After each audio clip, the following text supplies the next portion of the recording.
ghayyabahu, dighaibkan. Oh, misalnya anak di depan kita nih. Terus kita takut dengan orang yang di depannya, giniin. Kalau zaman sekarang mah anaknya sendirilah di belakang kan. Suka digambarkan kan kalau anak takut itu ngumpet di belakang emaknya. Nah, gitu kira-kira diumpetin begitu. Ya. Ketemu ya Bu ya? Faja'ala yaqul wailakum ruddu 'alayya al-ghulam alladhi ra'aitu anifan, kata dia.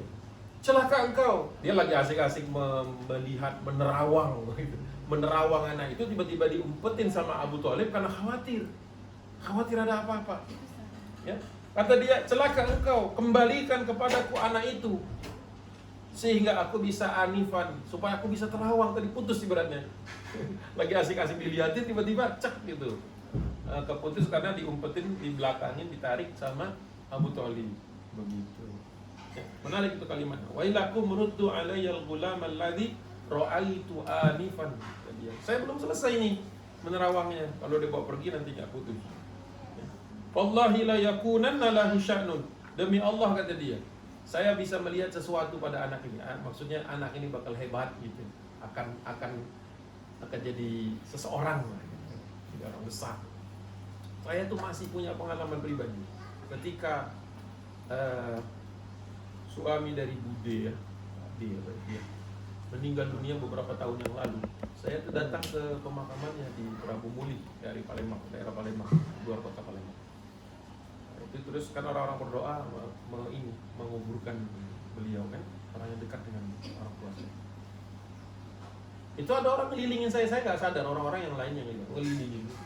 Ada seseorang ibu-ibu udah tua itu keliling, terus dia ngomong ke keluarga besarnya itu, anak itu begini macam-macam. Saya nggak mau dengar lagi, takut yakin kan. Bahaya kalau kita percaya pada tenung-tenungan orang kan.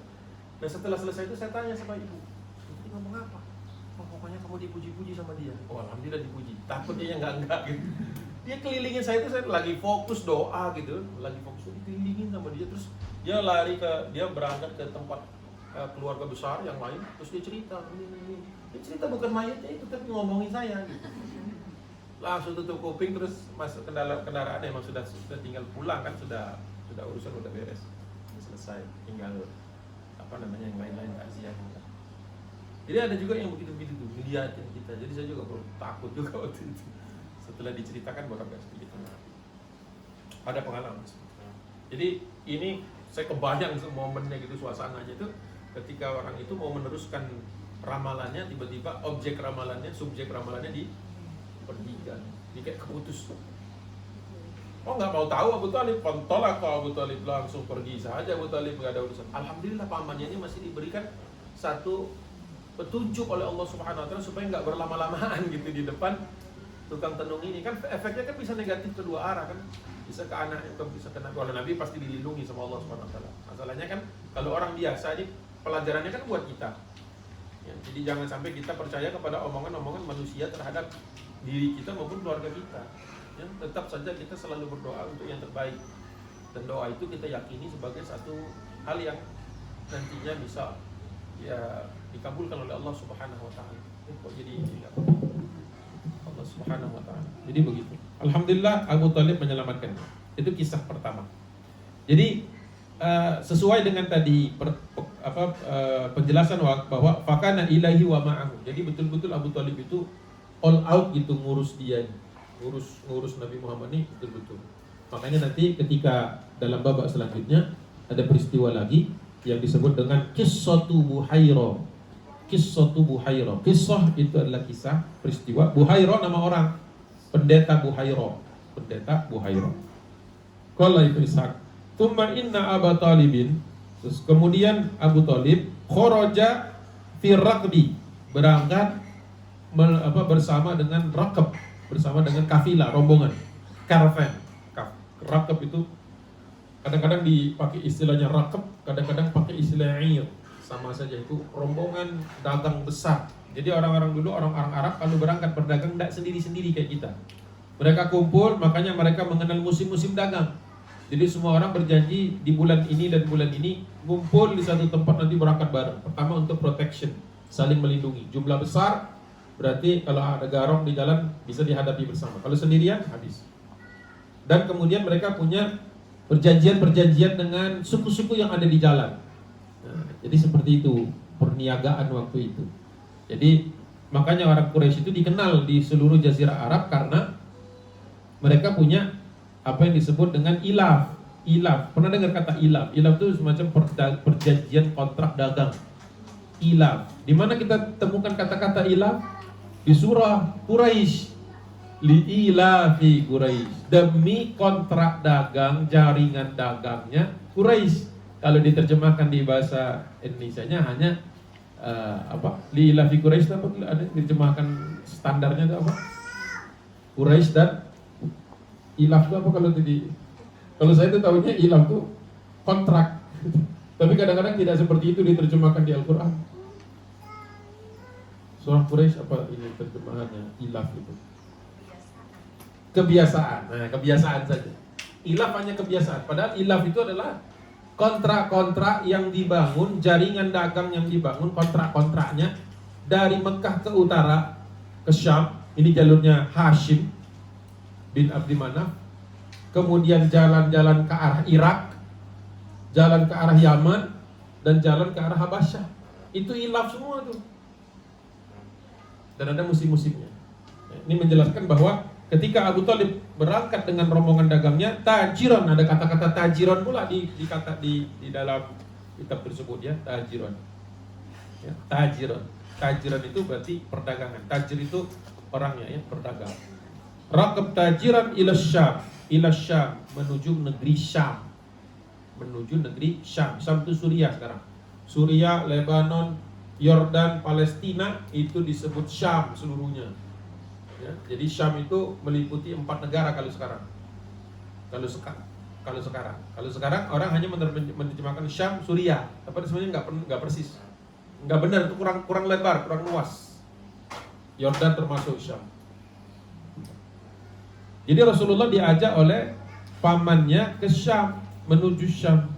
Falamma tahayya lirrahili wa ajma'al masira sabba bihi Rasulullah sallallahu alaihi wasallam. Ketika sudah siap untuk berangkat perjalanan rombongan tadi dan sudah berkumpul mereka semua, masir ini dalam rombongan gitu, sudah siap, sudah berkumpul, Rasulullah diajak, atau ada yang mengatakan Rasulullah minta diajak. Ala kulli halin berangkat. Oh, senang sekali. Abu Thalib senang ketika Rasulullah Muhammad SAW mau ikut dalam perjalanan itu. Faraqalahu, ya. Maka dia istilahnya melobi lah, meminta, memohon untuk diajak. Berkata kemudian yang berkata di sini Abu Thalib, wallahi, ingat kembali ibu-ibu semuanya, bahwa kalau ada orang musyrik bersumpah wallahi, itu bukan berarti dia sudah beriman, tetapi ini adalah ungkapan saja. Sebagaimana orang bersumpah atas nama Lata, Uzza dan sebagainya. Jadi ungkapan saja. Jadi ketika dia mengatakan wallahi la akhrujanna bihi ma'i, pasti aku akan bersedia membawamu bersamaku. Nah, jadi ungkapan rasa sukacita, ungkapan gembira bahwa ternyata kan ini kan kalau misalnya Rasulullah memang minta ikut atau diajak, ini berarti ada kedekatan dengan beliau, dengan Rasulullah, dengan Abu Thalib. Wala yufariquni, engkau tidak akan berpisah dariku, katanya. Engkau tidak akan berpisah dariku. Maksudnya dia akan jagalah selama perjalanan. Karena sudah ada experience, sudah ada pengalaman waktu bertemu dengan tukang tenung tadi, ya, tukang ramal tadi. Ini tidak akan berpisah dariku. Wala ufariquhu abadan, dan aku tidak akan meninggalkanmu selama-lamanya. Jadi Pak Paman ini sayang sekali dengan Nabi Muhammad SAW. Jadi bisa dipahami kalau kemudian nanti orang-orang Quraisy itu kesel dengan pamannya ini ketika pamannya membela dakwah Rasul. Jadi kalau misalnya nanti kita masuk ke bab pembelaan Abu Thalib, itu dasarnya dari sini, dari sejak ini. Jadi bagus kita ngajinya runut gitu ya. Nanti ketika masuk kepada bab Rasulullah mulai berdakwah secara terbuka, terang-terangan, kenapa yang membela Abu Thalib padahal dia musyrik? Itu kalau susah menjelaskannya, kembali ke sini, kembali ke bab ini. Makanya kalau ibu-ibu punya bukunya, bagus tuh, semuanya punya buku mau terjemahan, mau bahasa Arab, bagus bukunya. Karena kita kan ngajinya insya Allah ya, buat saya kita memang mau sisir sampai habis ya, insya Allah sepanjang usia yang Allah berikan kepada kita. Bagus. Kenapa bagus? Saya tuh suka begini. Misalnya ada, nah ini suka ada momen, nah ini gitu. Nah ini bagus nih untuk jelasin di bab berikutnya. Saya tak ingetin halamannya. Nanti pas saya cari itu di buku berikutnya atau di bab berikutnya, saya tandain. Ya, to explain this, look at page sekian. Untuk menjelaskan ini, lihat, coba Agung, kau lihat lagi halaman sekian. Jadi kita punya buku itu personal jadinya ya, personal. Jadi semacam catatan kita. Masya Allah, dompleng catatannya Ibnu Hisham. Kan aslinya kan Ibnu Ishaq, dikomentari sama Ibnu Hisham. Kalau yang punya saya ini dikomentari lagi sama, disyarah lagi, dijelaskan lagi oleh As-Suhaili. Terus ditambah catatan oleh orang yang bodoh namanya aku. Jadi buku ini, saya tidak mau berpisah dengan buku ini walaupun dibelikan buku yang sama, yang bagus, yang bersih. Karena ada catatan perjalanan pembacaan saya terhadap Sirah Nabawiyah. Coba deh, mumpung kita belum terlalu jauh, beli buku terjemahannya atau beli buku aslinya, terserah mana. Ya kita ngukur diri kita di mana. Bagus. Nanti catatan-catatannya tetap nyatet di kertas. Kalau saya sudah siapkan yang begini sekarang, udah lama. Post-it note. Kadang-kadang kan kurang tuh. Pinggir-pinggirnya udah penuh, Bu. Pinggir-pinggir kan udah penuh nih catatan saya. Nah saya tambahin ini, kan nggak ngerusak kertas, tapi ada catatan tambahan. Di suatu saat buku ini kalau ditulis ulang atau bagaimana, ada catatan sih. Nah tadi ibu-ibu punya perasaan, ada attachment, jadi mau bacanya lagi enak, balik lagi enak, kapan perlu enak. Ya. Ini usulan saya. Baik, kita lanjut.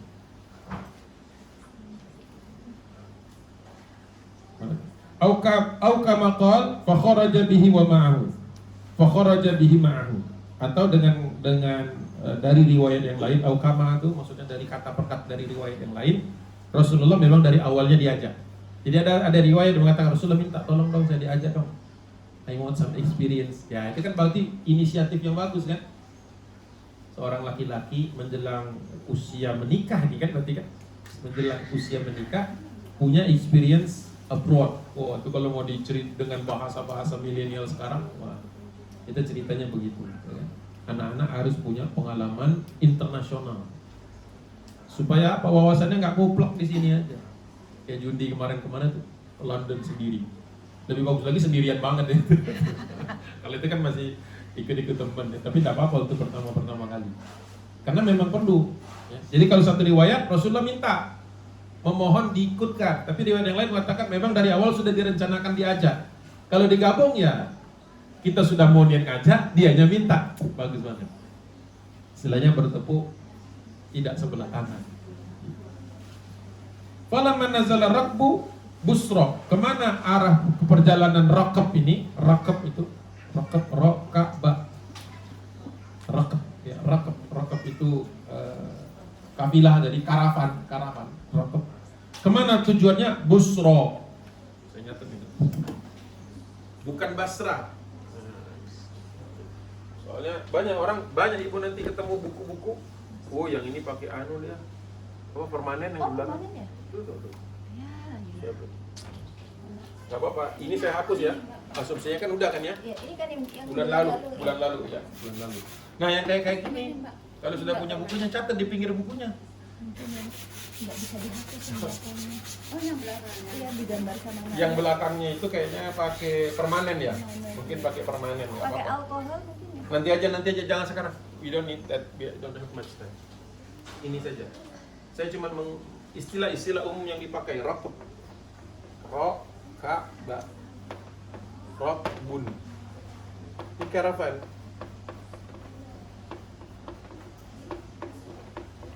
Kadang-kadang juga disebutnya ir. Sama. Kalau yang ini lebih camel caravan.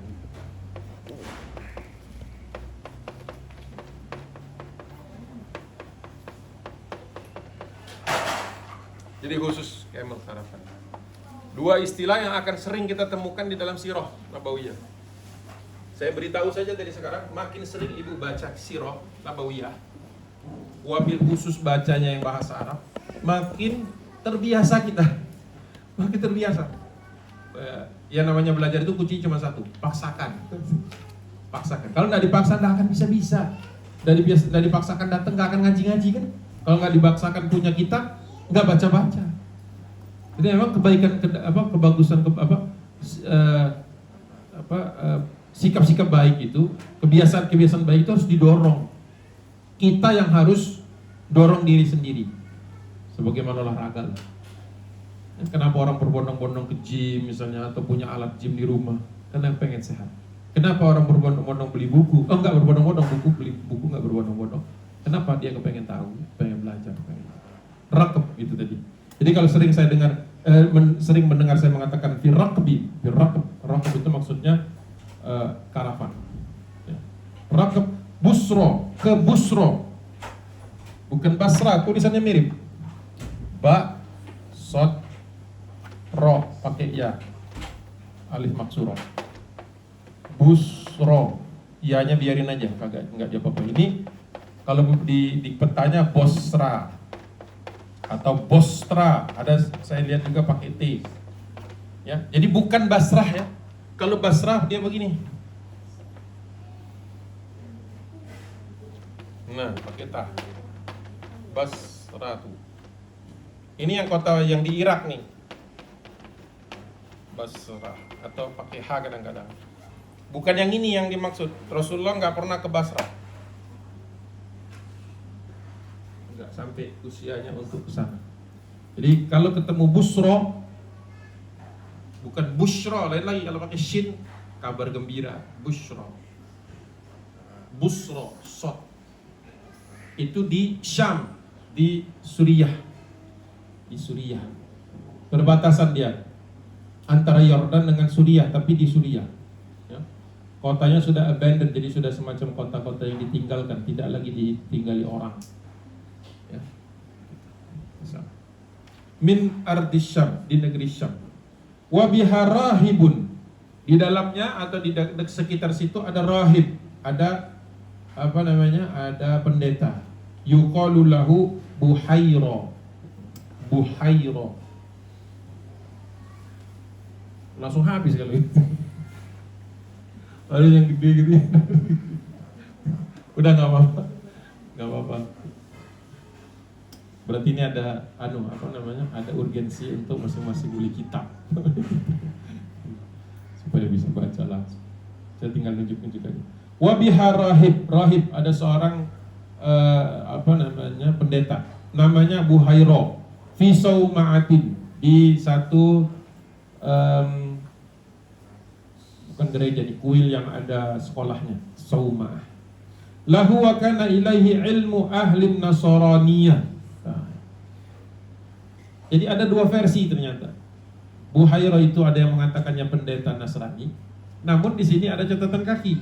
Fi qissati Buhaira wa safari Abi Thalib bin Nabi sallallahu alaihi wasallam waqa'a fi sir az-Zuhri, dari riwayat az-Zuhri anna Buhaira kana habran min Yahudi Taima. Gak ada di buku itu karena itu yang syarahnya. Ya, ada di Suhaili, Imam Suhaili mengatakan ada versi yang mengatakan Buhaira ini adalah seorang habron, seorang pemimpin agama min Yahudi Taima. Taima itu kota di utaranya di Madinah, di utara Madinah ada Khaybar, di atas Khaybar ada Taima. Jadi Yahudi sana. Jadi ada dua versi nih, ada Buhaira yang Nasrani, ada Buhaira yang Yahudi. Tapi sepakat orang ini adalah ahli agama lah, intinya seperti itu. Agama Nasrani atau agama Yahudi waktu itu. Falamma nazalu dzalikal am, di tahun itu ketika mereka melintasi tempat tersebut, ya, di Bahira, ketika tahun itu rombongan Abu Talib yang di dalamnya ada Muhammad SAW melintasi kampung atau tempat pendeta Buhaira, wa kanu katsiran ma yamurruna bihi qabla dzalika. Sebenarnya sudah banyak orang lewat di situ sebelumnya. Fala yukallimuhum, tapi Buhaira memilih untuk tidak berbicara dengan mereka, tidak ngobrol, dilihat. Jadi orang Arab berdagang biarin aja lewat gitu. Sama Buhaira enggak ditegur-tegur, tidak disapa. Namun tahun itu berbeda. Tahun itu berbeda. Ya. Kalau sebelumnya tidak ada apa-apa, wala ya'ridu lahum hatta kana dzalikal am. Tidak pernah ada keinginan Buhairah untuk menyapa bertemu dengan mereka sampai tahun itu. Ya. Hatta kana dzalikal am, sampai tiba tahun itu. Falamma nazalu bihi qariban min sauma'atihi, ketika rombongannya Abu Talib lintasannya itu ya lewat di samping rumah pendeta tadi atau kuil pendeta tadi, sana'a lahum ta'aman katsiran, disediakan oleh Buhairah makanan yang banyak. Oh, seperti mau pesta, disediakan makanan. Padahal biasa-biasanya orang-orang Arab lewat situ dicuekin sama dia. Kenapa tahun ini disediakan? Nah, ini ada penjelasannya. Annahu ra'a Rasulullah sallallahu alaihi wasallam wa huwa fi sauma'atihi fi rakbi hina aqbalu wa ghamamatun. Di ghamamah itu awan. Jadi yang membuat Buhairah ini heran adalah rombongan kali ini dari kejauhan itu sudah kelihatan tuh rombongan Arab ini lewat, rombongan Abu Talib, ada Nabi. Tapi di atasnya itu ada awan menggelantungi. Menggelayut. Kalau menaungi, gelayut di bawah ya. Menaungi di atas. Ya. Ghamamatun tudhillahu min bainil qaum. Ada awan yang menaungi rombongan tadi tuh lewat tuh. Wah, menarik, cepat-cepat masak makan. Saya tidak tahu secepat apa makanannya. Mungkin ya makanan mentah kali ya, nggak sempat masak lah, namanya orang lewat gitu kan. Tapi yang jelas disuruh berhenti, diminta berhenti karena Buhairah kagum gitu dengan rombongan yang satu ini. Tsumma aqbalu fanazalu fi dhilli syajaratin. Berhentilah rombongan tadi berteduh di bawah pohon. Qariban minhu, dekat dengan rumahnya Buhairah tadi atau kuilnya Buhairah tadi. Fanadhara ila ghamamatihi na adhallatus syajara. Kali ini awan tadi berhenti persis di atas pohon yang Rasulullah juga lagi duduk di situ. Nah, makanya kisah ini suka ketuker dengan ketika Rasulullah SAW berangkat dalam perjalanan yang hampir sama, membawa harta dagangannya Bunda Khadijah. Kita pernah bahas ini. Sebenarnya pengajian ini tuh kan sebenarnya mundur nih ya. Mundur tuh maksudnya timelinenya mundur. Waktu pertama kali kita ketemu 6 bulan yang lalu ya Bu ya, itu kita langsung bahas tentang pernikahan Bunda Khadijah dengan Rasulullah. Cuma karena setelah dibahas ternyata kayaknya kita banyak yang masih belum ngerti nih Ustaz. Ini. Gimana kalau kita mundur saja? Akhirnya kita mundur dengan perjanjian. Nanti kalau sudah sampai babnya pernikahan kita loncati. Karena bab pernikahannya sudah, jadi mohon maaf kalau yang baru ikut di pertemuan kedua dan sekarang nggak dapat yang pertemuan pertama itu kan pernikahan ya, seingat saya pernikahan babnya. Nah, banyak yang suka ketukar dengan perjalanan itu. Perjalanan Rasulullah tidak lagi sama Abu Talib. Rasulullah sudah menjadi seorang pedagang. Ini perjalanan Nabi bersama Abu Talib ketika Nabi masih muda, nggak kecil lagi, udah muda. Sudah mulai ngumpulin duit. Ya sudah kan, pertama kali Rasulullah mengumpulkan uang kapan? Ketika jadi Ghanaim kan? Ghanaim. Apa namanya, menjadi pengembala. Itu kan sudah ngumpulin uang dia. Nah, bisa jadi Rasulullah minta diajak juga karena Rasulullah ingin mandiri. Dia tidak mau memberatkan pamannya, kan tinggal di rumah pamannya. Ongkos tuh pamannya semua, kasih makan dan sebagainya kan. Nah, jadi bagus juga ibu-ibu dan bapak, ibu-ibu semuanya, bahwa anak kita, wabil khusus anak laki-laki, segera istilahnya dibangun kesadaran untuk dia itu mandiri secara penghasilan dari kecil, ya. Kalau di Amerika dulu saya tuh pernah mengenal konsep allowance istilahnya. Teman-teman tuh selalu dapat allowance. Saya dulu nggak ngerti waktu kuliah sekolah. Saya sempat sekolah SMP dulu di Amerika, ikut ayah lagi terus sekolah juga. Mereka pada nanya, Agung, how much is your allowance? Saya nggak ngerti maksudnya apa allowance. Buka kamus saya. Allow untuk memberikan. Allowance ternyata anggaran. Jadi mereka itu anak-anak teman-teman sebaya SD, SMP sana junior high, itu mereka dapat uang dari bapak ibunya. Saya juga dikasih, cuman nggak begitu sistemnya. dengan mengerjakan chores urusan rumah tangga gitu. Jadi kamu cuci piring, kamu ngelap mobil, kamu ini, nanti dapat allowance.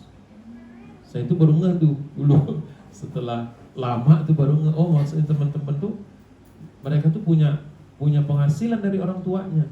Ya memang mungkin minusnya adalah mengerjakannya motifnya uang, bukan sayang, bukan karena hormat, karena ini cinta sama orang tua. Tapi di aspek yang lain ini sudah mendidik dari awal bahwa nothing is free. Makanya saya tuh kaget pernah main ke rumah teman saya di sana di Amerika tuh dulu. Pas lagi asik main di rumahnya, kata bapaknya, isn't it time for you to do? Dia sebutkan bapaknya. Bung, saya sebentar ya ke belakang, ngapain? Kerja ini, memang harus kerja saya. Kalau enggak saya nanti di grounded, kata mereka. Grounded itu saya di stop allowance-nya. Oh begitu ya, iya bapak saya begitu. Saya tuh harus begini. Oh kaget saya. Saya mengerjakan hampir yang sama, tapi enggak ada itu allowance. Enggak pernah mikir untuk. Iya. Kesannya jadi jelek di Indonesia. Tapi di sisi yang lain, ini bagus supaya anak itu mengerti. If you don't do this, you get nothing. Ya dapat basic lah, makan biasa di rumah. You mau makan keluar yang lebih enak lagi, enggak ada. You don't have the money. Yes, you have to pay. Makanya bapak-bapaknya itu suka ngomong kan, hey, you're still living in my house, katanya. Ya, you do what I say, otherwise you will be grounded. Saya bingung memahami kalimat itu, namanya anak dari Indonesia, baru sekolah di sana setahun 2 tahun, memahami bahwa ada sistem bayar-membayar anak kepada orang tua. Tapi saya pikir waktu itu bagus juga ya. Tapi saya enggak sampai hati ngomong ke bapak.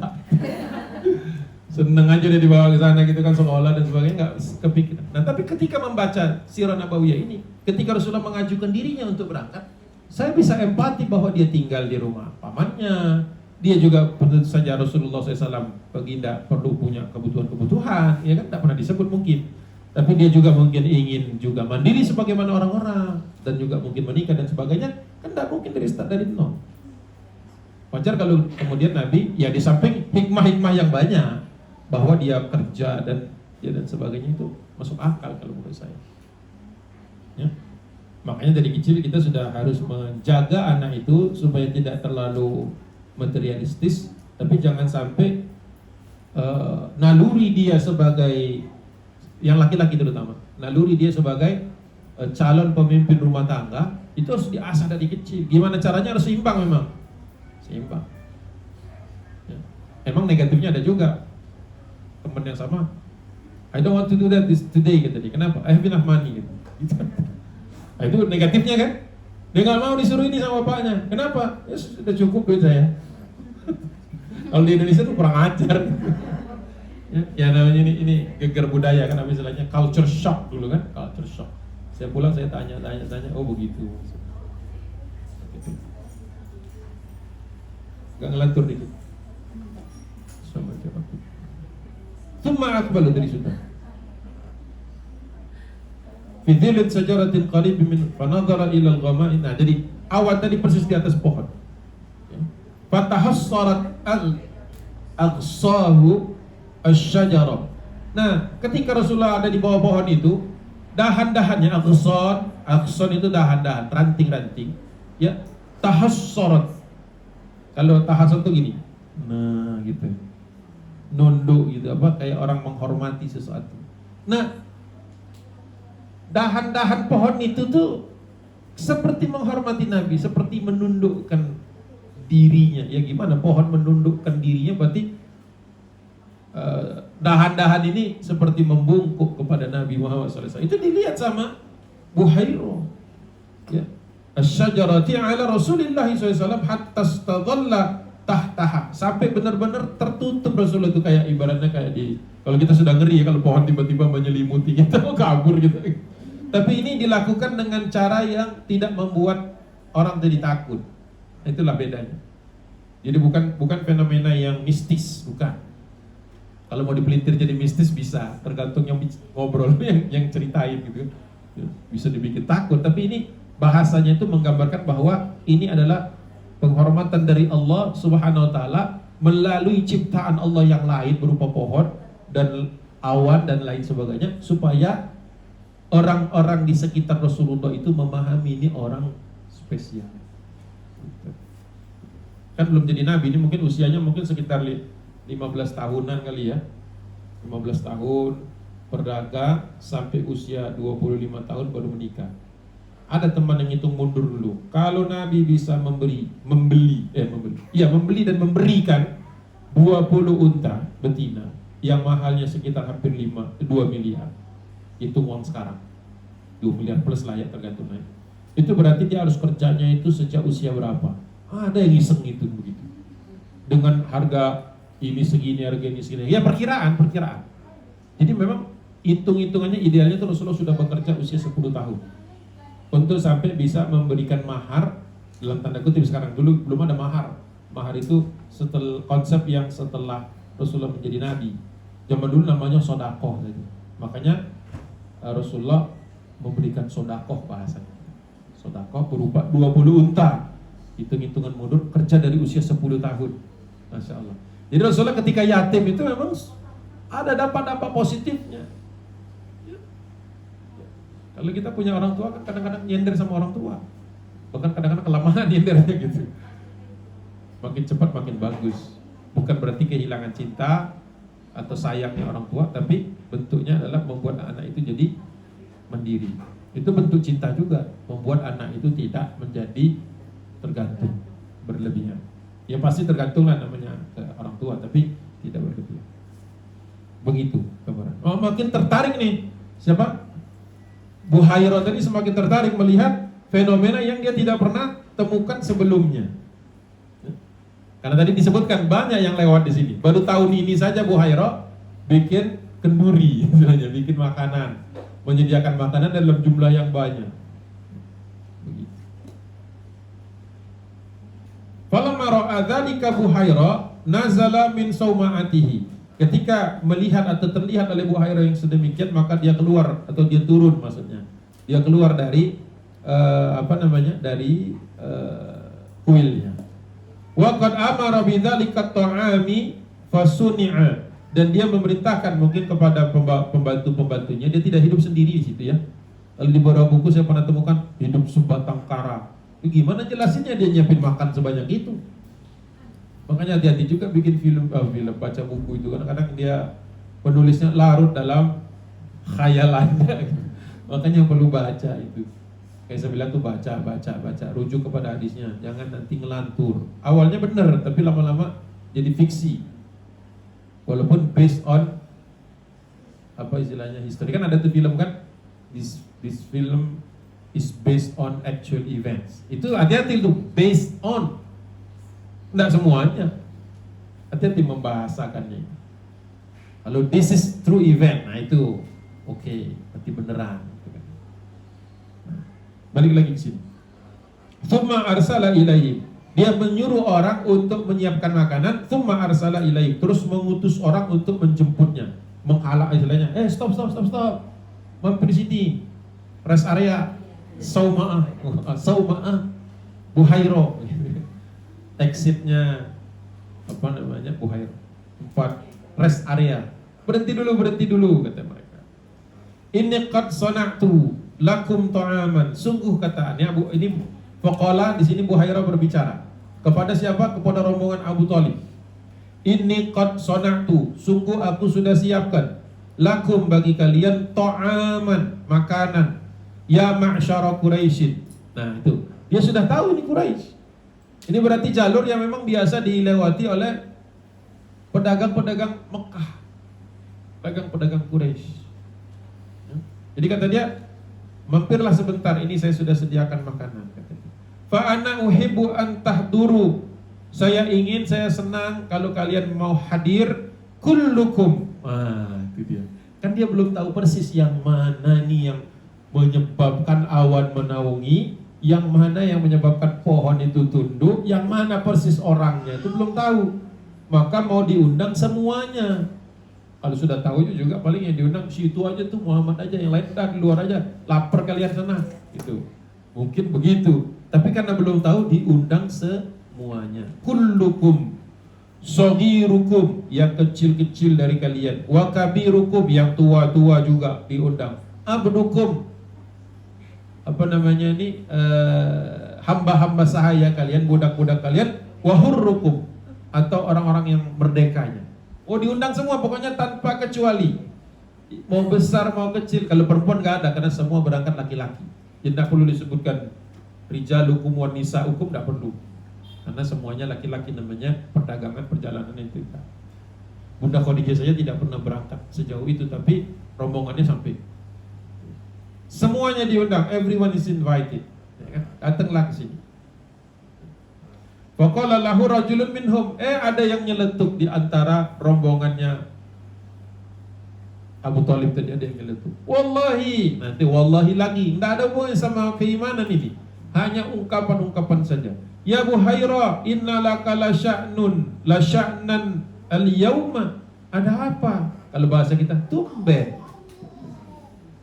Buhairah, hari ini kau undang kami. Karena kan Abu Thalib bukan sekali lewat situ. Kok kali ini diundang? Ya karena baru kali itu ada Rasulullah di dalamnya. Tapi Buhairah belum tahu, Abu Thalib juga tidak tahu yang menjadi penyebab ini apa semuanya. Jadi makanya istilahnya tidak ada yang terjadi secara kebetulan. Semuanya sudah digariskan Allah Subhanahu wa taala. Hanya saja variasi-variasinya tergantung doa kita. Kita berdoa seperti apa? Ma kunta tasna'u hadza bina. Kau tidak pernah itu menyediakannya seperti ini kepada kami. Waduh, kalau saya ini saya usir langsung. Udah bagus diundang komplit. Ngomongnya kayak kok baru kali ini kita diundang, kemarin lewat nggak diundang. Ya nggak tahu diuntung ini nih istilahnya. Wa qad kunna namurru bika katsiran. Kan kami sudah sering melintas di sini. Ini emang lidahnya tajam orang ini. Saya nggak tahu siapa orang ini. Untung nggak tahu. Kalau tahu kita catat dalam sejarah kan. Wa qad kunna namurru bika katsiran. Bukankah kami sering melintas di sini beberapa kali? Sering, kata dia. Berarti Buhairah ini sabar orangnya. Udah nyiapin makan, masih komplit gitu ya. Fama sya'nukal yaum, apa maumu hari ini? Wah, itu sudah tuh. Ya, kesel banget itu istilahnya kan. Ya, ada apa nih kalau kita ada udang nih di balik batu nih, enggak pernah nyiapin makanan ya, gitu. Oh, kapan seperti ini sampai ke? Berarti memang pelajaran buat kita untuk menjaga mulut kita, ya, menjaga lisan kita. Rasulullah SAW, nanti kita ketemu juga, tapi saya ceritakan ke depan. Waktu hijrah ke Madinah, itu Rasulullah kan nggak punya tempat tinggal, sehingga tinggal di rumah Khalid bin Zaid, yang kita kenal dengan nama Abu Ayyub itu, radhiyallahu anhu. Dan Rasulullah memberi tanah, negosiasi mentak-mentaknya, dan kemudian akhirnya membangun masjid.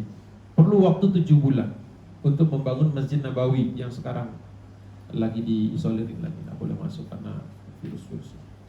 7 bulan tinggal di rumah Abu Ayyub. Tak sekalipun Rasulullah mendengar keluhan. Nah, ketika Rasulullah mau pindahan dari rumah Abu Ayyub, nyebrang tanah lapang ke pinggir Masjid Nabawi. Jadi kalau sekarang itu tidak jauh dari Masjid Nabawi rumah Abu Ayyub, tapi sudah tidak ada lagi karena perluasan. Kata Nabi Muhammad SAW mengomentari pengalamannya 7 bulan tinggal di rumah Abu Ayyub.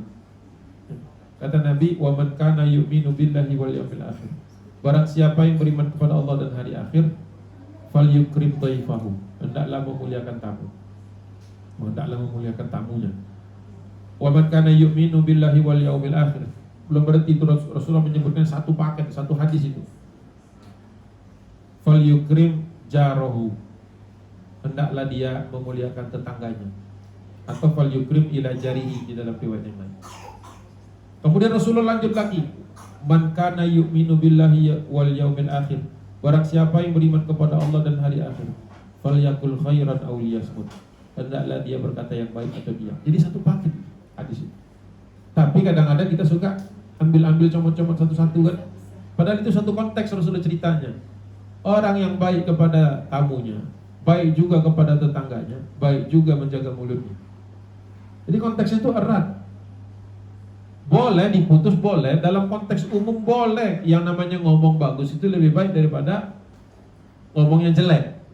Tapi kalau tidak bisa, maka diam. Jadi bukan pilihan pertama diam, nanti pulang diam semua. Kenapa? Ada hadis begini. Bukan salah memahami hadis. Hadisnya pilih kata yang bagus. Kalau tidak bisa, saking keselnya, saking sebelnya, saking marahnya, paling tidak diam, agar tidak keluar yang buruk-buruk. Itu konteksnya. Jadi dalam hal ini, kenapalah harus ngomong begitu? Kenapalah harus ngomong? Ada apa nih sebenarnya? Ya udah, orang mau undang aja. Jangan kita ngomong ada apa sih? Ya nggak ada apa-apa, mau undang makan.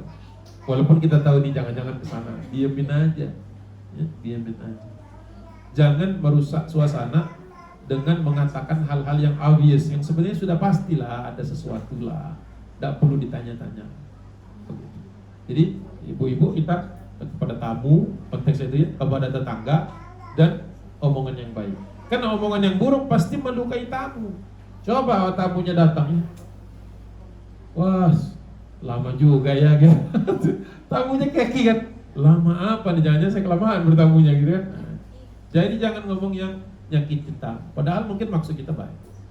Tetangga juga begitu. Tetangga itu kan, kita nyapa saja sudah senang ya. Kita nyapa saja sudah bagus itu dengan tetangga. Apalagi kita bisa ngobrol dengan baik. Jadi 3 hal tadi, wa man kana yu'minu billahi wal yawmil akhir falyukrim dhaifahu, falyukrim jarahu. Yang ketiga, falyakul khairan aw liyasmut. Konteksnya. Jadi besok-besok ibu kalau membawa hadis itu bisa memahami konteksnya, supaya jangan dipisah, walaupun boleh. Ya, alhamdulillah ini si Buhairah ini orangnya tenang, nggak terpancing. Qala lahu Buhairah, sadaqta, kata dia, betul kau. Jadi Buhairah nggak ngeles-ngeles. Ya, dia kata betul, kata dia. Memang ada senior. Qad kana ma yaqulu, qad kana ma taqulu walakinnakum dhaifun. Memang kata dia, apa yang kau katakan itu benar. Sadaqta, qad kana ma taqulu, kata dia. Benar, apa yang kalian omongkan itu benar. Akan tetapi kalian itu sekarang jadi tamu saya. Ya. Dhaifun wa qad ahbabtu an akrimakum. Dan saya senang memuliakan tamu. Wa asna'alakum ta'aman. Oleh sebab itu saya masakkan makanan. Ya, fatakulu minhu kullukum. Hendaklah kalian berkenan makan, seluruh kalian makanlah. Oh, masya Allah ya, udah disindir-sindir sama tamunya, masih tenang dia. Ya makanlah gitu ya, saya senang memuliakan kalian.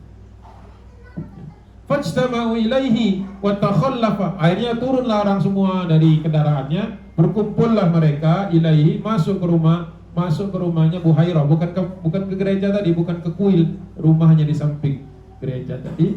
Wa takhallafa, tanpa mereka sadari mereka tinggalkan. Wa takhallafa Rasulullah sallallahu alaihi wasallam min bainil qaum, ditinggal. Muhammad, kami mau makan sebentar, kau jaga ya, gitu. Lupa orang-orang. Ya Allah ya, dianggap anak bawang ini kalau zaman saya dulu istilahnya anak bawang ya, apa-apa nggak diajak. Sampai nangis-nangis untuk main itu ya kalau masih anak bawang. Kita kepengen naik level gitu nggak bisa-bisa. Ya. Ditinggal. Kenapa ditinggalnya? Justru karena lihadatsati, karena dia itu masih kecil. Ya. Sinnihi, usianya masih kecil. Ditinggalkan fi rihalil qaumi tahta syajarah. Sudah, gini dah, daripada kau masuk ke sini, kau dipegangkan unta, jadi suruh mainan unta. Senang Rasulullah dengan unta kan. Dan kau berteduh di sini biar nggak panas di pohon ini. Yang lain rombongan lapar tadi masuk. Nah, masuk ke dalam, apa yang terjadi? Falamma nadhara Buhairah fil qaumi lam yaras safa. Kata Buhairah, kok ada yang kurang ya? Safa itu tanda-tanda. Buhairah ini kan orang ahli agama zaman dulu. Jadi dia melihat kok rombongan yang ini beda dengan yang masih di luar tadi, itu ada auranya. Ini kok orang-orang kok kayak biasa-biasa aja, nggak ada spesialnya. Allati ya'rifu wa yajidu indahu, dan mungkin dia juga sudah mudah membaca-baca tentang tanda-tanda Nabi.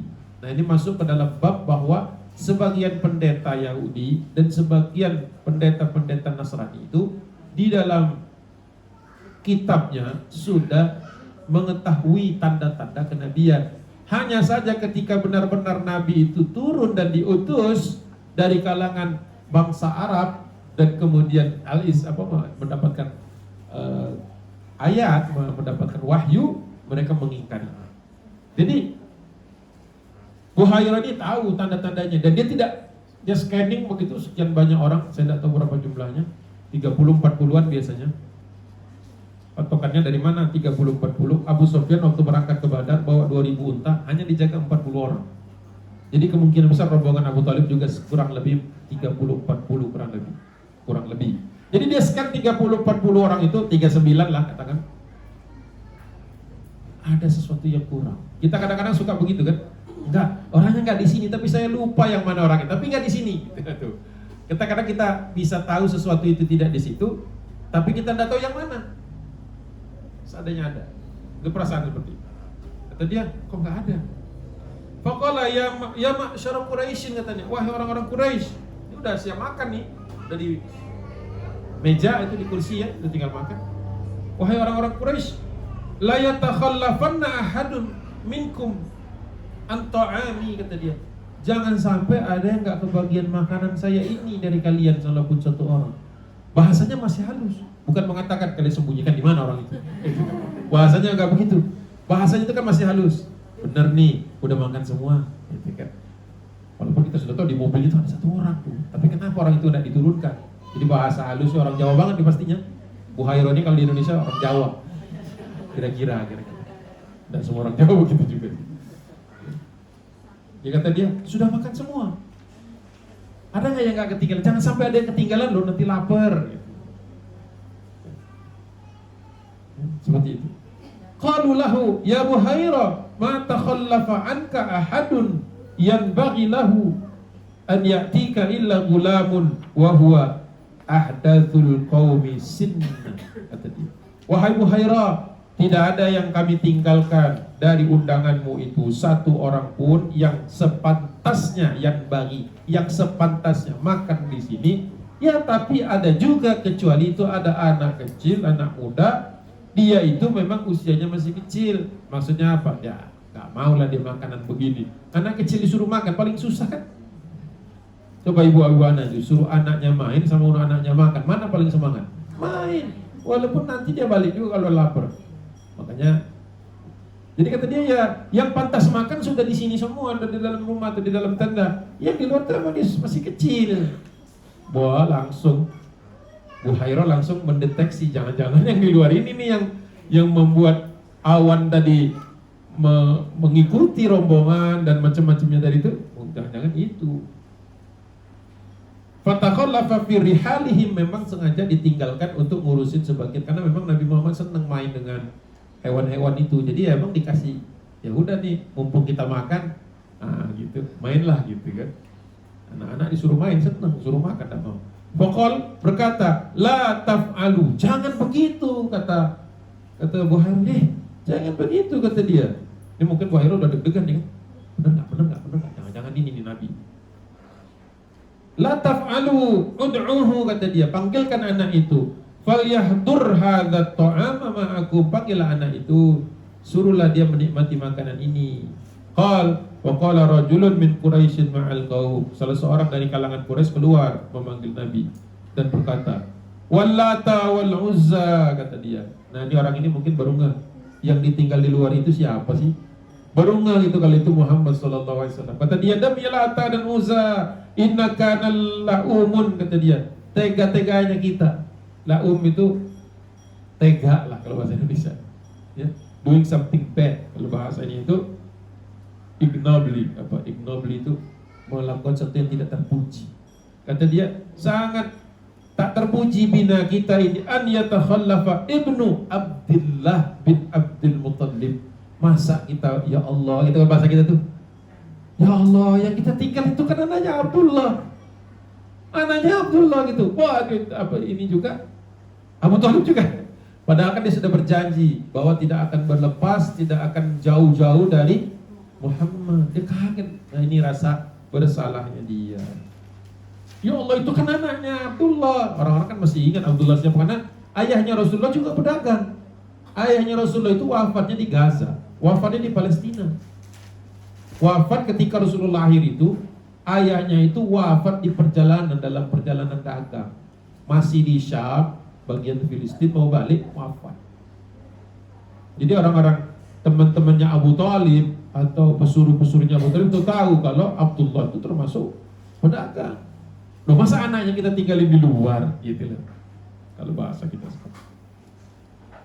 Wallata wal Uzza, kata dia, in kana laumun bina an yatakhallafa ibnu Abdul Muttalib wa ibni Abdul Muttalib an ta'ami min bainina, masa kita tega kita tinggalin makan. Baru kepikiran. Kadang-kadang ngomong begitu, udah habis baru ingat. Manusia suka ingatnya kalau udah habis ya. Kalau belum habis lupa teman, lupa doa, langsung makan. Jadi kita harus ingat juga nih. Kadang-kadang memang kalau sudah makan lupa. Lagi kalau makanan lewat di depan kita kan, kita lihat ke kanan, lihat kita ada sikap geser aja. Nanti yang mana yang datang kan. Tapi karena yang kita ingin itu yang ini nih, jangan-jangan nanti kalau berangkat akhirnya yang ini kita tahan, yang sana yang kita lewatin gitu. Itu hati-hati gitu. Karena sesungguhnya apa yang sudah ditakdirkan datang ke kita akan datang juga walaupun dia muter nanti. Sebagaimana makanan yang pernah dimasak oleh oleh Ummu Ayyub, dibawa sama Abu Ayyub, dibawakan ke rumah Nabi. Kata Rasulullah, kami sudah makan, tapi coba ke biliknya Fatimah dan Ali. Mereka sudah 2 bulan gak masak. Ibu pernah 2 bulan gak masak? Pernah, ojek.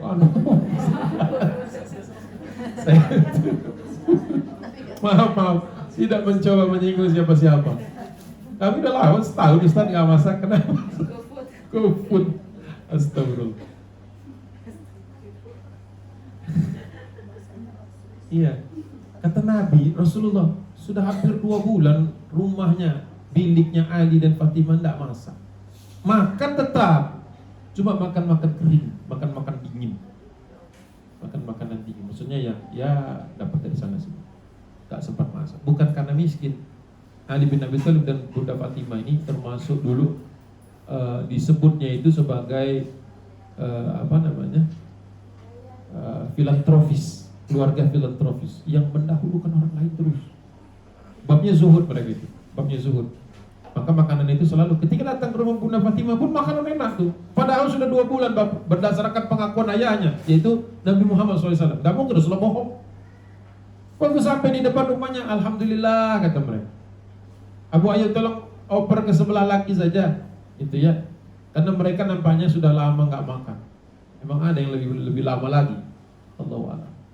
Muter, keliling, balik lagi ke situ. Nah, begitulah ketika sesuatu yang sudah ditakdirkan Allah pasti datang juga. Bahkan datangnya dalam bentuk yang lebih baik. Kenapa lebih baik? Makan tetap makan yang tadi. Dapat pahala berapa rumah? Kan kalau ngoper ke sebelah rumah kan dapat pahalanya tuh. Rumah itu oper lagi, rumah sebelah dapat pahala ke sana, kita dapat 2 rumah pahalanya. Makanya sunnah Rasulullah kalau masak, jangan baunya saja sampai ke rumah orang. Rantang berisi. Itu rantangnya doang dikirim. Kata Ustaz, rantang gak ada isinya. Rantangnya berisi ke sana, keliling.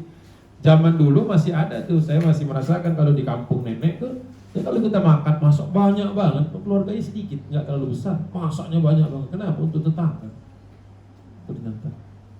Kadang-kadang sudah sampai ujung, balik lagi, rantangnya balik lagi, tapi isinya berubah.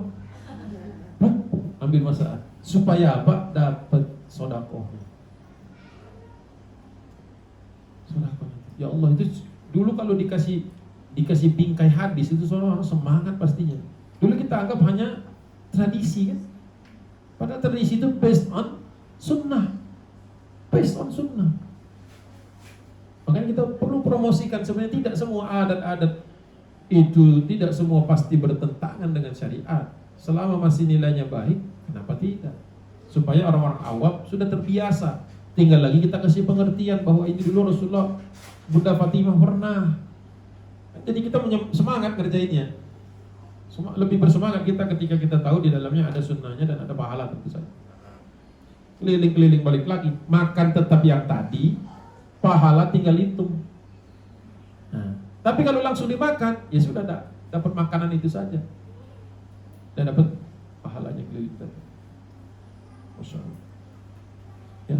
Hadis-hadis seperti itu dibacakan ketika orang-orang sedang berlomba-lomba makan, itu nggak nyambung biasanya. Ya, orang-orang sedang apa istilahnya demam kuliner ya di mana-mana. Ya. Makan di mana kita besok? Waduh, makan apa lagi? Terus disampaikan hadis ini, kayak kita langsung kering itu tenggorokan ini langsung kan? Kok kita tidak bisa seperti itu? Seolah-olah sudah lewat lama, padahal masih segar dalam iman. Alhamdulillah kita kaum muslimin ini kebaikan-kebaikan sahabat itu tercatat semua. Tinggal masalahnya kita mau bacanya atau tidak. Tsumma qama ilaihi, kemudian berdirilah menujunya, mendatanginya. Fahtadonahu, dipeluknya. Jadi Rasulullah SAW itu dipeluk oleh Buhairo. Wah, ini dia nih anaknya nih. Ada tanda-tandanya sudah, ya namanya feelingnya kuat, ini dia nih. Fahtadonahu wa ajlasahu ma'al qaum, disuruh duduk, makan kalau bahasa gitu. Seperti ibu-ibu suara, duduk. Duduknya sudah, makan, duduk, makan. Nah. Falamma ra'ahu Buhaira, ketika Buhaira melihat Muhammad SAW setelah dipanggil suruh masuk, dipeluknya dan sebagainya, ja'ala yalhadhahu haddan syadidan, diteliti seksama. Badan kita tuh dari atas, dari ujung rambut sampai ujung kaki dicek sama dia, kayak di-scan gitu. Scan sama dia. Apa yang dia cari? Al-Khatam, the seal of the prophet, tanda kenabian. Tanda fisik ya, bukan tanda nubuat. Fisik. Dicari-cari sama beliau.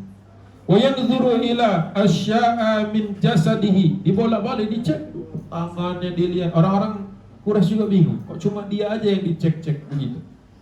Wa qad kana tajiduha indahu min sifatihi, dia temukan beberapa tanda-tanda sifat-sifat fisiknya ada.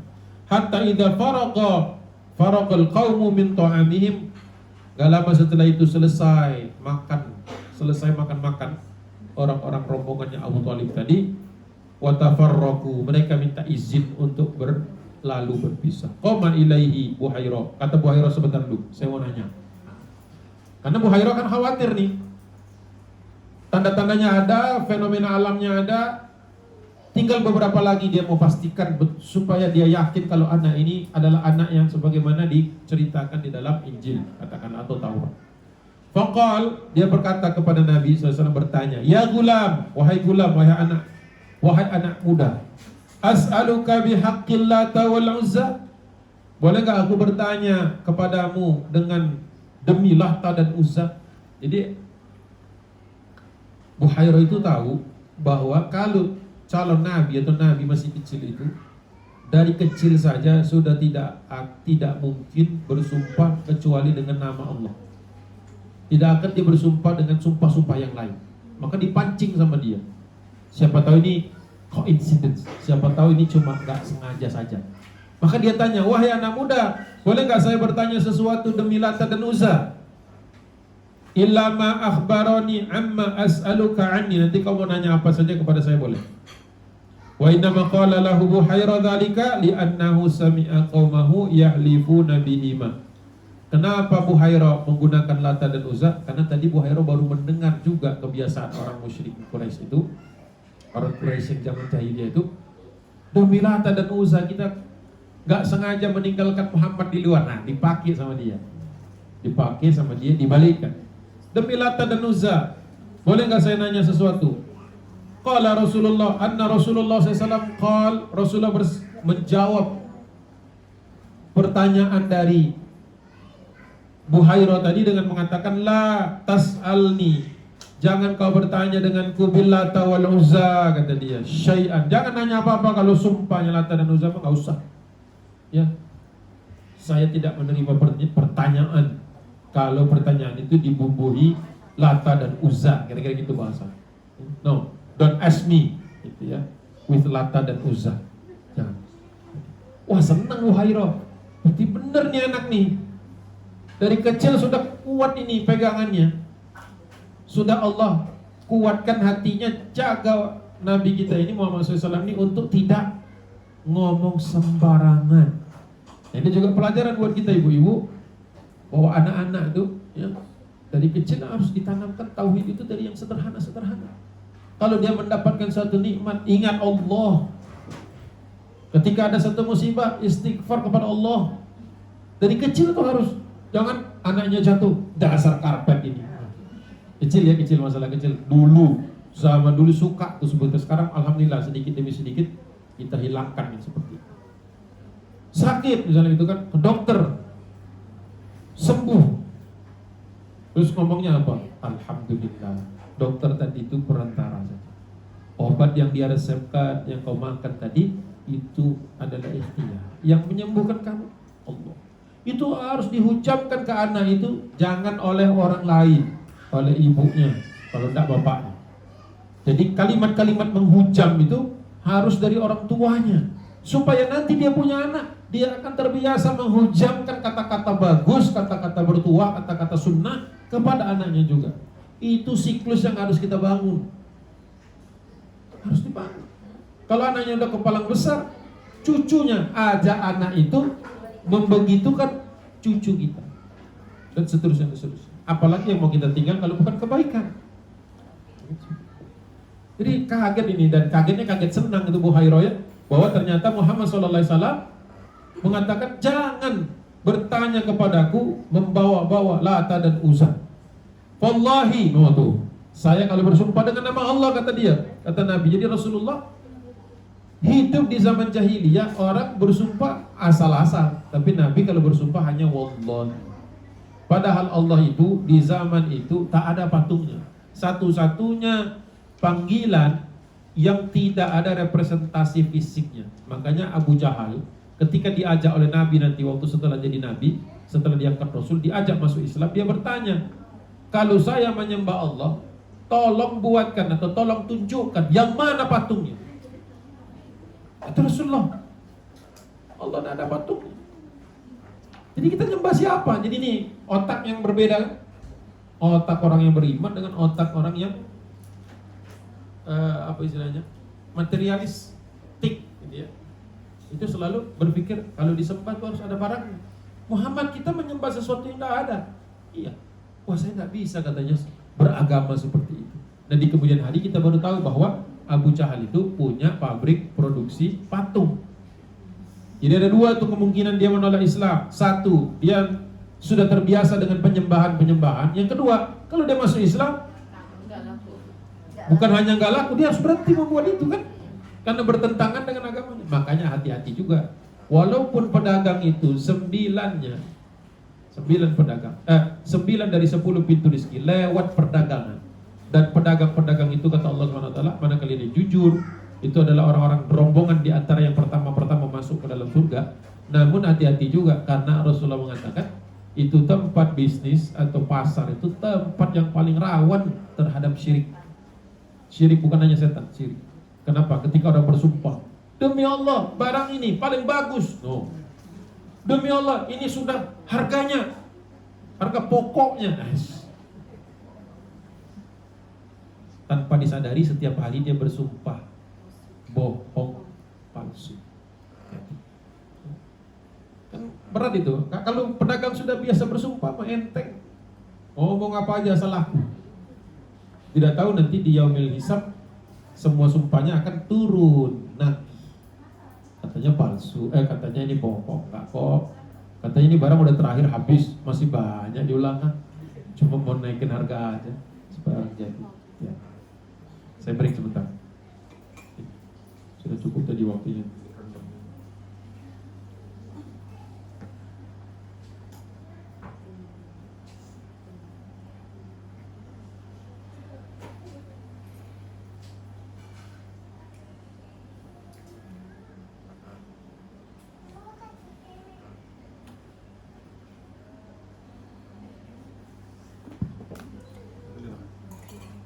Alhamdulillah. Kata Nabi Muhammad SAW, la tas'alni billata wal uzza syai'an. Jangan nanya kepadaku tentang sesuatu dengan nama Lata dan Uzza. Wallahi, demi Allah, ma abghadtu, tidaklah sesuatu itu paling aku benci, syai'an qatta, yughdahuma. Tidaklah sesuatu itu yang aku paling benci, kata Rasulullah, kecuali bersumpah atas keduanya. Ya, jadi kata Nabi, tidaklah yang paling aku benci yaitu bersumpah atas nama keduanya. Ada yang paling populer Lata dan Uzza. Ada Hubal, ada Manat, ada yang lain-lain. Tapi yang dua itu yang paling trending lah kalau zaman sekarang, paling trending di antara orang Quraisy. Bersumpah atas nama Lata dan Uzza. Faqala lahu Buhairah menanggapi perkataan Nabi tadi Muhammad sallallahu alaihi wasallam dengan perkataan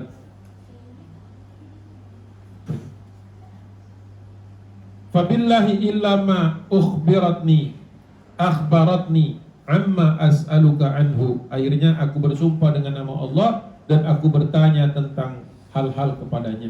Faqala lahu salni amma badalak. Ya, kata dia, tanyakan aku dan gunakan kata-kata Allah tadi sebagai pengganti. Faja'ala yas'aluhu an asya'a min halihi min naumihi. Ditanya sama Buhairah, kalau tidur bagaimana? Dan Rasulullah kalau tidur aku selalu menghadap ke kanan tidur itu. Berarti menjadikan lambung ini di bawah sebelah kanan. Kemudian wahai Ati, nanya juga tentang apa istilahnya, bentuk fisiknya dan sebagainya. Terus saya dulu pernah dibedah masih kecil, dulu pernah dibedah di bagian sini. Oke. Jadi cek semua tuh ya, cek kebiasaan bagus.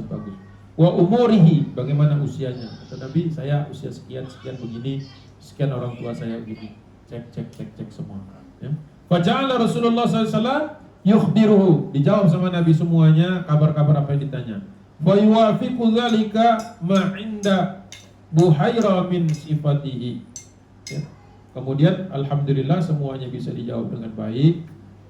Ya, dan cocok. Wa yuwafiqu, match istilahnya, ya.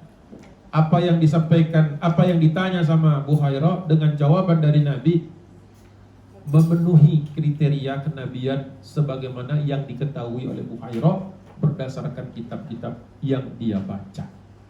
Wah, senang sekali orang itu, ya. Akhirnya tsumma nadhara ila dhahrihi, kemudian tolong sebelum kalian berangkat tolong berbalik, saya mau lihat punggungmu. Boleh enggak saya buka sedikit? Dia buka. Fara'a khataman nubuwah. Maka nampaklah khatam, tanda, seal sebesar uang dirham, dinar, segede koin di belakang punggung Nabi sallallahu alaihi wasallam. Khataman nubuwati baina katifaihi, di antara kedua pundak, jadi persis di belakang tengkuk, persis simetris ya, pas di selurusan leher, setengah dari pundak kiri dan pundak kanan. Ditemukan tanda-tanda tersebut, mauti'ihi min sifatihi allati indahu. Nah, itu saya tambahkan, ada 2 hadis saya temukan. Diriwayatkan oleh Abdullah bin Sarjis, hadis riwayat Ahmad, nomor hadis 19846. Annahu ra'al khatam alladhi baina katifai. Dia pernah melihat tanda kenabian itu seperti bulatan di belakang ini, seperti orang habis di bekam. Kalau habis dibekam kan, cucu itu kan menggelendung begitu kan. Nah, baru kemudian dicetek baru disedot lagi. Nah, seperti itu, menyelembung kecil sebesar koin dinar. Dinar itu berarti dinar Persia. Sebesar itu. Aku pernah melihat, kata dia, tanda tersebut ketika Nabi Muhammad SAW waqad ra'a Nabi SAW, bahkan walam takun lahu suhbatun, bahkan sebelum aku menjadi sahabat Nabi. Karena Rasulullah kalau pakai pakaian kadang-kadang melorot dikit ke belakang itu, jadi kelihatan. Kalau itu yang disebut dengan khotamnya Nabi, saya pernah lihat, kata Abdullah bin Sarjis. Nah, yang lebih menarik lagi, ada yang pernah megangnya di antara sahabat. Namanya Muawiyah bin Qurrah. Hadis riwayat Abu Dawud, nomor hadis 3560. Ya. Ataitu Rasulullah sallallahu alaihi wasallam fi rahtin min Muzainah. Kami pernah bertemu dengan Nabi di kampung Banu Muzainah. Fabaya'nahu, kami berbaiat kepadanya. Wa inna qamisahu, waktu itu pakaian Nabi gamisnya al-matlakul azrar, lagi terjulur ke belakang sedikit, jadi kebuka sedikit, atau ada yang mengatakannya tidak terkait, tidak terkancing dengan bagus. Qala fabaya'tuhu, kami kemudian berbaiat kepada Nabi sallallahu alaihi wasallam dalam kondisi pakaian Rasulullah begitu. Tsumma dakhaltu yadayya, kemudian aku sambil memeluk tanganku masuk, ya, namanya memeluk Nabi Muhammad sallallahu alaihi wasallam, fi jaybi qamisi, masuk di sela-sela bajunya Rasulullah yang ada lubangnya itu, ada entah mungkin ada bagian belakang yang terbuka seperti itu. Masuklah, famasistu al-khatama, aku bisa meraba khatam itu, bisa aku pegang sambil meluk Rasulullah. Kan kalau meluk tangan kita ke belakang begitu, ke sini atau ke sini. Itu pengakuan dua sahabat, betul-betul ada tanda tersebut, ya.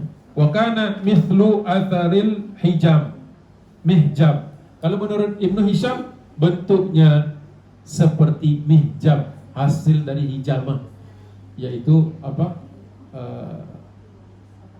Bekam itu hijamah, ya. Mihjab bentuknya, hasilnya. Nah, sampai penutup sedikit lagi. Kemudian qala Ibnu Ishaq, falamma faragha aqbala ala ammihi Abi Thalib. Selesai diperiksa tadi, dia minta izin balik kepada pamannya. Kenapa kali ini pamannya tenang? Karena Buhairah ini adalah orang terpercaya. Di rumahnya disaksikan banyak orang, bukan tukang tenung, bukan tukang ramal. Jadi dia figur yang disegani atau figur yang dihormati, diketahui orangnya baik dan tempatnya jelas. Bukan kayak tadi tukang ramal kan muter kemana kita tidak tahu dia kemana, rumahnya di mana, ngapain. Itu jelas, istilahnya alamatnya ada. Faqala lahu, sebelum berangkat Buhairah menghampiri Abu Thalib, berkata, bertanya, mahadzal ghulamu minka, apakah anak ini, apakah bocah ini pemuda ini anakmu? Jawabannya apa? Iya, karena Abu Thalib dapat pesan dari Abdul Muttalib. Abdul Muttalib saja manggil Nabi itu anaknya, padahal kakek, cucu harusnya kan. Nah ini harusnya keponakan, kan bukan anak dia. Tapi karena di kafalah, tadi istilahnya kafalah itu di bawah perlindungannya, ditinggal di rumahnya, diurusi sama dia. Waktu ditanya, ya refleksnya jawab. Ketika ditanya apakah ini anakmu, qala ibni, kata dia, iya anak saya, ibni, anak saya katanya. Qala lahu Buhairah ngomong kepada, ma huwa bi ibnik, tidak mungkin dia anakmu. Oh gitu jawab. Ini kayak tahu banget gitu kan. Dia nanya, Muhammad ini anakmu? Ya anak saya. Nggak mungkin anak kau, kata dia. Ternyata ngejebak juga dia. Nggak mungkin anakmu karena apa? Wa ma yanbahi li hadzal ghulami an yakuna abuhu hayyan. Tidak mungkin anak ini tumbuh sebesar ini, di dalam kitab yang dia baca bapaknya masih hidup. Tidak mungkin. It's impossible. Tidak mungkin. Qala fa innahu ibnu akhi, kata dia. Oh iya, maksud saya benar, dia ini anak saudara saya, tapi ikut saya, makanya saya panggil anak saya. Benar engkau, dia sudah meninggal, gitu. Jadi natural sekali. Buhairah itu ngeceknya. Satu ditanya, dicek dulu pakai Lata dan Uzza, ya. Dan lolos semuanya. Jadi ini bukan hoax, bukan sesuatu yang dibuat-buat. Dan Buhairah juga bukan mentang-mentang ada awan terus Nabi pasti. Dicek dulu sama dia. Apa ibrohnya buat kita? Kadang-kadang sesuatu itu sudah benar-benar nyata, tapi jangan terburu nafsu kita. Ketika kita sudah buru-buru, biasanya apa yang kita anggap benar itu ternyata keliru. Makanya tenang itu kan bagian dari sunnah Nabi SAW. Kalau ada berita baik, Rasulullah tenang. Kalau ada berita musibah, Rasulullah tetap tenang. Menanggapi segala sesuatu itu dengan tenang. Enggak langsung meraung-raung, nangis, guling-guling, apalagi naudzubillah. Tenang. Walaupun berita paling pahit, misalnya kehilangan orang tua, suami, istri, anak dan sebagainya, pemimpin yang kita sayangi, itu pasti. Nah, itulah perlunya ketenangan. Karena ketika tenang, kita terhindar dari musibah-musibah berikutnya. Musibah-musibah berikutnya, insyaallah. Jadi kata dia benar, memang itu anak saudara saya. Fama fa'ala abuhu, apa pekerjaan bapaknya? Ditanya lagi. Faqala mata wa ummuhu. Apa ini? Hubla bihi. Ya. Waktu bapaknya meninggal dunia, dia masih di dalam kandungan ibunya masih mengandung dia. Qala sodaqta, betul. Karena di dalam kitab kami pun bapaknya ketika meninggal jauh, ibunya meninggalnya ketika dia masih dalam kandungan. Betul. Ngeri kita ada orang nanya, betul, itu kan kita waduh kena tes nih, gitu kan? Karena yang membetulkan pertanyaan yang tukang tes.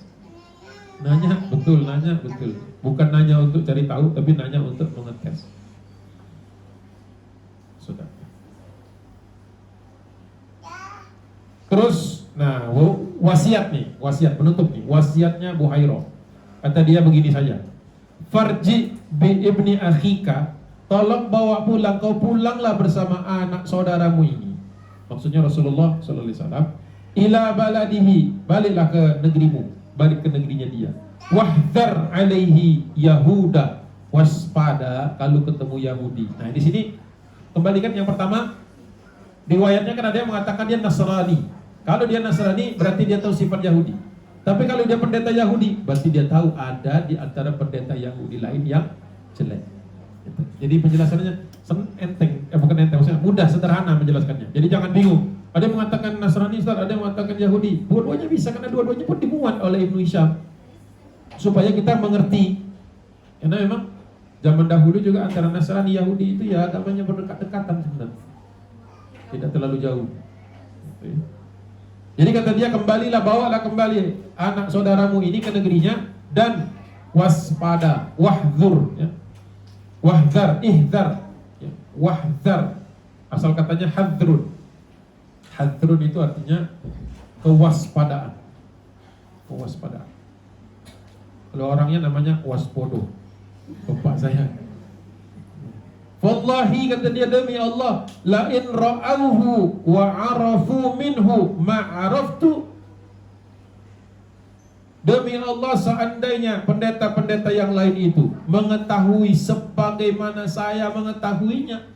Artinya kalau dia juga baca kitabnya dan mengetahui tanda-tandanya, kata dia, layab gunnahu syarran, pasti mereka akan menimpakan sesuatu hal yang buruk kepada anak ini, maksudnya dicelakakan sama mereka. Fa innahu kainun, karena orang-orang kain itu pendeta-pendeta yang menguasai sihir. Kainun li ibni akhika hadza sya'nun. Orang-orang yang ahli-ahli sihir itu bisa melihat kalau anak ini punya sesuatu yang spesial yang bisa menggagalkan rencana-rencana orang-orang buruk ini. Seperti itu, azimun, bahwa anak ini punya kekuatan lebih besar daripada tenung-tenung sihir-sihir mereka. Fa asri' bihi ila biladihi, segeralah saja, buru-burulah balik ke negerimu. Dan fa kharaja bihi ammuhu Abu Thalib, dan betul Abu Thalib menerima. Dia juga sesungguhnya sudah tahu bahwa Rasulullah itu memang spesial. Sudah tahu gitu. Tapi baru kali ini ada orang lain. Kalau orang Quraisy yang ngomong, ya Abu Thalib ya wajar lah, sama-sama Quraisy. Ya kan, ibarat kita kadang-kadang kalau dikasih tahu orang yang dekat sama kita kan suka, ya gua tahu gitu kan. Tapi kalau yang ngomong itu orang lain, apalagi orang punya otoritas, kita tuh jadi, oh iya ya gitu. Padahal sama aja dengan yang dibilangin, yang dikatakan tadi. Inilah manusia. Manusia itu kadang-kadang perlu mendengar dari orang lain. Makanya kadang-kadang kita atur supaya nasihat datang dari orang lain. Kalau datang dari dia atau dari si Anu, dia nggak mau. Padahal nasihatnya sama. Makanya ad-dinu nasihah, kata Nabi. Padahal agama kita ini, al-Islam ini dibangun di atas nasihat. Maka hendaklah orang yang menasihati tidak merasa lebih baik daripada yang dinasihati, dan yang dinasihati mengambil pelajaran. Itu. Jadi agama kita ini agama yang unik. Unik maksudnya punya kelebihan, yaitu agama nasihat. Bahkan ditanya, untukmu juga ya Rasulullah? Iya, saya juga dinasihati. Siapa yang nasihati Rasulullah? Allah. Bukan manusia yang lain. Allah subhanahu wa ta'ala. Apakah Allah juga dinasihati? Dinasihati, tapi bentuknya kalian mengambil nasihat dari Allah. Unik gitu jawabannya itu ya. Jadi kita, ibu-ibu yang dirahmati Allah subhanahu wa ta'ala, jangan segan-segan menasihati. Tapi ingat, ketika menasihati jangan merasa lebih baik. Dan kalau dinasihatin jangan marah dulu. Jangan langsung menolak dulu, dengar dengan baik, jawab dengan baik dan terima kalau baik. Jadi akhirnya Abu Talib fakharaja bihi ammuhu, Abu Talib sari'an, segera pulang dengan cepat, hatta aqdamahu, sampai kembali ke Makkah, hina farago min tijaratihi bisyam. Jadi ternyata versi yang disebut di dalam Ibnu Hisham ini adalah Abu Talib tetap berangkat ke Busra, belanja secepatnya dan balik secepatnya. Jadi waktu kembali ke Mekah itu setelah selesai belanja perdagangan. Karena memang kalau secara jarak udah tinggal dikit lagi. Tapi ada juga riwayat yang mengatakan Abu Talib rela kehilangan perdagangannya demi keponakannya. Jadi balik sebelum bisnis. Ada juga versi yang ketiga, rombongan tetap jalan, Abu Talib dan Rasulullah dan beberapa orang saja yang pulang. Ketiga versi ya. Versi pertama, tetap lanjut, belanja cepat, balik. Versi kedua, dia balik, langsung balik di situ juga, rombongan tetap belanja, tetap ke sana. Gitu. Atau balik semuanya, wallahu alam, saya nggak ingin kalian balik semuanya. Oke, selesai. Bab berikutnya huruful hijar. Kelas insyaallah. Masih ada waktu sekitar 15 menit untuk tanya jawab.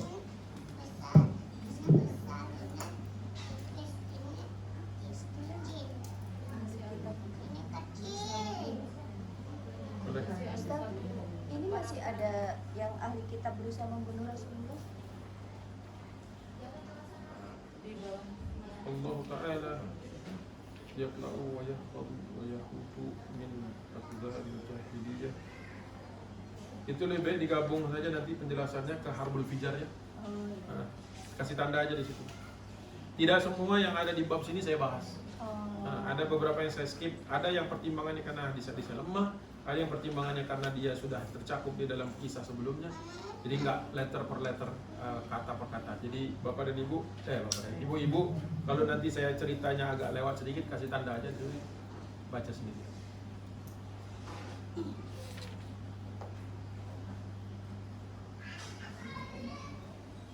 Baik, saya catat dulu. Ya, pas.